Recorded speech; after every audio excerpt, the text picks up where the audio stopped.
ತಂದೆ ತಾತ ಮುತ್ತಾತನ ಕಾಲದ ಆಸ್ತಿಗಳನ್ನ ನಮ್ಮ ಹೆಸರಿಗೆ ಮಾಡಿಕೊಳ್ಳಲು ಎಲ್ಲಾ ಕಡೆ ಮೊದಲು ಕೇಳೋದು ಪೂರ್ವಜರ ಮರಣ ಪ್ರಮಾಣ ಪತ್ರಗಳು.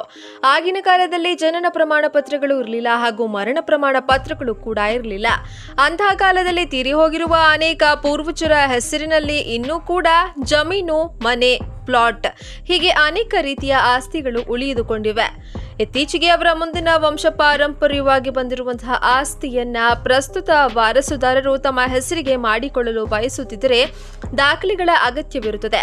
ಅದರಲ್ಲಿ ಮುಖ್ಯವಾಗಿ ಯಾರ ಹೆಸರಿನಲ್ಲಿ ಆಸ್ತಿ ಇರುತ್ತದೆಯೋ ಅವರ ಹೆಸರಿಗೆ ಇರುವ ಮರಣ ಪ್ರಮಾಣ ಪತ್ರವನ್ನ ಸಲ್ಲಿಸುವಂತೆ ಕೇಳಲಾಗುತ್ತದೆ.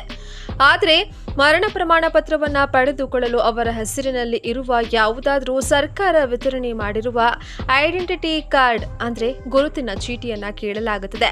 ಆದ್ರೆ ಈಗಿನ ಕಾಲದಲ್ಲಿ ಬಹಳಷ್ಟು ಜನ ಪೂರ್ವಜರ ಹೆಸರಿನಲ್ಲಿ ಆಸ್ತಿಯಲ್ಲಿ ಹೆಸರು ಮಾತ್ರ ಇರುತ್ತೆ, ಆದ್ರೆ ಅವರ ಹೆಸರಿನ ಮೇಲೆ ಯಾವುದೇ ಒಂದು ಸಣ್ಣ ಗುರುತಿನ ದಾಖಲೆಗಳು ಕೂಡ ಇರೋದಿಲ್ಲ.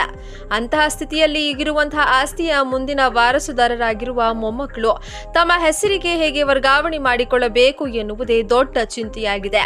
ಹಾಗೂ ಪೂರ್ವಜರ ಹೆಸರಿನಲ್ಲಿ ಯಾವುದಾದ್ರೂ ಒಂದು ಅವರು ಮರಣ ಹೊಂದಿದ ಬಳಿಕ ಯಾವುದೇ ಡಾಕ್ಯುಮೆಂಟ್ ಅವರ ಹೆಸರಿನಲ್ಲಿ ಅಂದ್ರೆ ಗುರುತಿನ ಚೀಟಿ ಇದ್ರೆ ಅದು ಇನ್ನು ಮುಂದೆ ಯಾವುದೇ ಕೆಲಸಕ್ಕೂ ಬರಲ್ಲ ಅಂತ ಮನೆ ಸ್ವಚ್ಛಗೊಳಿಸುವ ಸಂದರ್ಭದಲ್ಲಿ ಅಥವಾ ಮನೆಯನ್ನ ಸ್ಥಳಾಂತರಿಸುವ ಸಂದರ್ಭದಲ್ಲಿ ಕಸಕ್ಕೆ ಹಾಕಿರ್ತೇವೆ.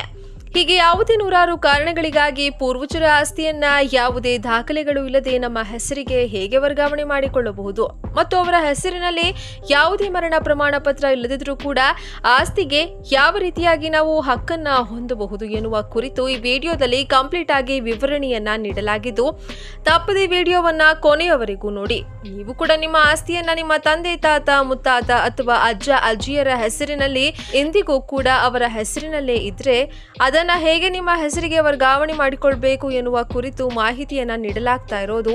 ಇದು ಒಳ್ಳೆಯ ಕೆಲಸ ಎನ್ನುವ ನಿಮ್ಮ ಅಭಿಪ್ರಾಯ ಆಗಿದ್ರೆ ಈ ವಿಡಿಯೋಗೆ ಒಂದು ಲೈಕ್ ಅನ್ನ ಮಾಡಿ. ಬನ್ನಿ, ಮರಣ ಪ್ರಮಾಣ ಪತ್ರವಿಲ್ಲದಿದ್ರೂ ಕೂಡ ಪೂರ್ವಜರ ಆಸ್ತಿಯ ಮೇಲೆ ಈಗಿರುವಂತಹ ವಾರಸುದಾರರು ಹೇಗೆ ಹಕ್ಕನ್ನ ಪಡೆದುಕೊಳ್ಬೇಕು, ಅದು ನಮ್ಮ ಹೆಸರಿಗೆ ಹೇಗೆ ವರ್ಗಾವಣೆ ಮಾಡಿಕೊಳ್ಳಬೇಕು ಎನ್ನುವ ಕುರಿತು ಕಂಪ್ಲೀಟ್ ಆಗಿ ತಿಳಿದುಕೊಳ್ಳಲು ಎಲ್ಲಿಯೂ ಕೂಡ ಸ್ಕಿಪ್ ಮಾಡದೆ ವಿಡಿಯೋವನ್ನ ಕಂಪ್ಲೀಟ್ ಆಗಿ ಕೊನೆವರೆಗೂ ನೋಡಿ. ಪ್ರತಿ ಹೊಸ ಪೀಳಿಗೆಯು ಹಳೆಯ ಪೀಳಿಗೆಯಿಂದ ಅನೇಕ ವಿಷಯಗಳನ್ನ ಆನುವಂಶಿಕವಾಗಿ ಪಡೆದಿರುತ್ತಾರೆ. ಅವುಗಳಲ್ಲಿ ಆಸ್ತಿ ಅತ್ಯಂತ ಬಹಳನೇ ಮುಖ್ಯವಾದದ್ದು. ಅನೇಕ ಬಾರಿ ಜನರು ಪಿತ್ರಾರ್ಜಿತ ಆಸ್ತಿ ಮತ್ತು ಪೂರ್ವಜರ ಆಸ್ತಿ ಒಂದೇ ಎಂದು ಭಾವಿಸಿರ್ತಾರೆ, ಆದರೆ ಅದು ಹಾಗಲ್ಲ.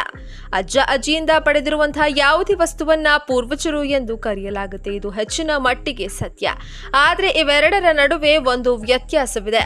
ಅದರ ಬಗ್ಗೆ ಅನೇಕ ಜನರಿಗೆ ಬಹಳ ಕಡಿಮೆ ಜ್ಞಾನವಿದೆ. ಸ್ಥಿರ ಆಸ್ತಿಯ ಮಾಲೀಕರ ಮರಣದ ನಂತರ ಕಾನೂನುಬದ್ಧ ವಾರಸುದಾರರು ಅದನ್ನು ಕಾನೂನುಬದ್ಧ ರೀತಿಯಲ್ಲಿಯೇ ತಮ್ಮ ಹೆಸರಿನಲ್ಲಿ ನೋಂದಾಯಿಸಿಕೊಳ್ಳುವುದು ಅವಶ್ಯಕ.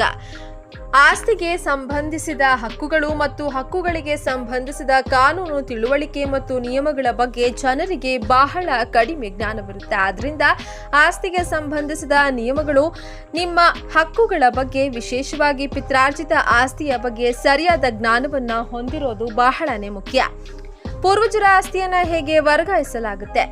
ಕೇವಲ ನೋಂದಣಿ ಮಾಡೋದ್ರಿಂದ ನಿಮಗೆ ಪೂರ್ವಜರ ಆಸ್ತಿಯ ಹಕ್ಕುಗಳು ಅಥವಾ ವರ್ಗಾವಣೆ ಸಿಗೋದಿಲ್ಲ. ಇದಕ್ಕಾಗಿ ನೀವು ರೂಪಾಂತರವನ್ನ ಸಹ ಮಾಡಬೇಕಾಗುತ್ತೆ. ಆಗ ಮಾತ್ರ ನಿಮಗೆ ಸಂಪೂರ್ಣ ಮಾಲೀಕತ್ವದ ಹಕ್ಕುಗಳು ಸಿಗುತ್ತವೆ. ಇಡೀ ಪ್ರಕ್ರಿಯೆಯು ಆಸ್ತಿ, ಕಾನೂನುಬದ್ಧ ಉತ್ತರಾಧಿಕಾರಿಗಳ ಸಂಖ್ಯೆ ಮತ್ತು ಪ್ರಕ್ರಿಯೆಯು ಹೇಗೆ ನಡೆಸುತ್ತವೆ ಎಂಬುದರ ಮೇಲೆ ಇತರ ಅಂಶಗಳು ಅವಲಂಬಿತವಾಗಿರುತ್ತೆ. ನಿಮ್ಮ ಹೆಸರಿನಲ್ಲಿ ಪೂರ್ವಜರ ಆಸ್ತಿಯನ್ನ ನೋಂದಾಯಿಸೋದು ಹೇಗೆ? ನೀವು ಕುಟುಂಬದ ಆಸ್ತಿಯನ್ನು ನಿಮಗೆ ಹೆಸರಿಗೆ ನೋಂದಾಯಿಸಿಕೊಳ್ಳಲು ಬಯಸಿದ್ರೆ ನಿಮ್ಮ ಹಕ್ಕುಗಳು ಮತ್ತು ಆಸ್ತಿಯ ಮೇಲಿನ ಪಿತ್ರಾರ್ಜಿತ ಹಕ್ಕುಗಳ ಪುರಾವೆಯನ್ನು ನೀವು ಸಲ್ಲಿಸಬೇಕಾಗುತ್ತೆ. ಆಸ್ತಿಯ ಮಾಲೀಕರು ವಿಲ್ ಮಾಡಿದ್ರೆ ಪ್ರಕ್ರಿಯೆಯು ತುಂಬಾ ಸರಳವಾಗಿದೆ. ಆದಾಗ್ಯೂ ಕಾನೂನು ಪ್ರಕ್ರಿಯೆಯ ವಿರುದ್ಧ ವಿಲ್ ಮಾಡಿದರೆ ಅದನ್ನ ನ್ಯಾಯಾಲಯದಲ್ಲಿ ಪ್ರಶ್ನಿಸಬಹುದು. ಮರಣ ಪ್ರಮಾಣ ಪತ್ರವಿಲ್ಲದಿದ್ರೆ ಪೂರ್ವಜರ ಆಸ್ತಿಯನ್ನ ಹೇಗೆ ಪಡೆಯೋದು? ಯಾವುದೇ ವಿಲ್ಲದಿದ್ರೆ ಪರಸ್ಪರ ಒಪ್ಪಿಗೆ ಮೂಲಕ ಆಸ್ತಿಯನ್ನ ಕಾನೂನುಬದ್ಧ ಉತ್ತರಾಧಿಕಾರಿಗಳ ನಡುವೆ ವಿಭಜಿಸುವುದು ಉತ್ತಮ. ಈ ರೀತಿಯ ಕುಟುಂಬ ವಿಭಜನೆಯನ್ನ ಉಪ ನೋಂದಣಿ ಕಚೇರಿಯಲ್ಲಿ ಕುಟುಂಬ ಒಪ್ಪಂದದ ರೂಪದಲ್ಲಿ ನೋಂದಾಯಿಸಿಕೊಳ್ಳಬೇಕಾಗುತ್ತೆ. ಮತ್ತು ಇದಕ್ಕಾಗಿ ಆಸ್ತಿಯ ಮಾಲೀಕತ್ವಕ್ಕೆ ಸಂಬಂಧಿಸಿದ ದಾಖಲೆಗಳನ್ನು ಸಲ್ಲಿಸಬೇಕು.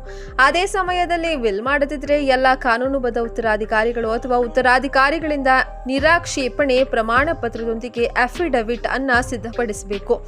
ನೀವು ಯಾವುದೇ ಉತ್ತರಾಧಿಕಾರಿಗೆ ಸ್ಥಿರ ಆಸ್ತಿಯ ಇತ್ಯರ್ಥಕ್ಕಾಗಿ ನಗದು ಮೊತ್ತವನ್ನು ನೀಡಿದ್ದರೆ ಅದನ್ನ ವರ್ಗಾವಣೆ ದಾಖಲೆಯಲ್ಲಿ ನಮೂದಿಸುವುದು ಅವಶ್ಯಕ.